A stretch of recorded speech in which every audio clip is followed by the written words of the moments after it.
These are 5 pixel graphics games you need to play. Or not, Tales of the Neon Sea. This game would greatly benefit from having a flashing lights warning here and there. Besides that, it's a very interesting cyberpunk detective game with plenty of puzzles and beautiful art. The devs really nailed the world building, as it's quite unique and indeed dystopian. There are a lot of lore pieces that you find by exploring, so expect lots of reading, which in my opinion is great for a story-rich game like this. Oh yeah, you can also play as a cat. Classic drunk detective sim out of 10.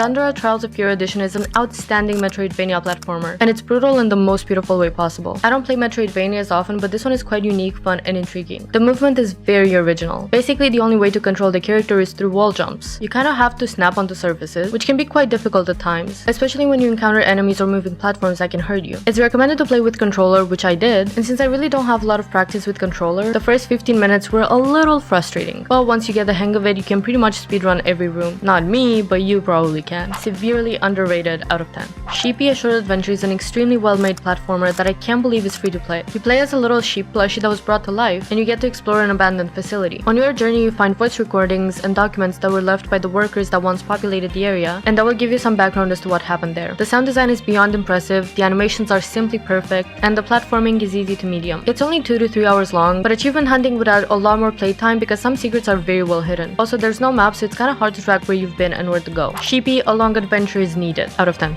Shadows of Doubt. A stealth detective game set in a procedurally generated world that's maybe a little too immersive. I couldn't really find a way to enjoy this one. The gameplay is so complex and there are so many things to do that it became overwhelming quickly. What's cool about it is that unless you catch the perpetrator, they'll keep going and you'll continue finding victims. In terms of detective gameplay, it might be one of the best out there with a lot of replayability, but the stealth I'm just personally not a fan of. Plus, it can be very laggy at times. Rat Detective out of 10. Emily is Away is an extremely short and interactive fiction that has a little bit of a dating sim sprinkled in, and it will take you right back to the good old days of AOL Messenger. I personally grew up with Yahoo Messenger though. Right off the bat, you get to customize your screen name, first name, and profile icon. Your chosen icon affects the beginning very slightly but in a fun way. The game spans across 5 years, each representing one chapter, and the gameplay is basically one conversation after another with someone named Emily. You get to kind of dictate how the dialogue goes as you select one of 3 options, but they don't really impact the story. Despite being around 1 hour long, it's actually really cool, and achievement hunting was enjoyable and quite fun. Binding of Instant Messengers out of 10. I'm Rox and I've been playing a new game every day to figure out which ones are worth investing more time in. In the next video, we're gonna take a look at the Humble Bundle Pride Collection.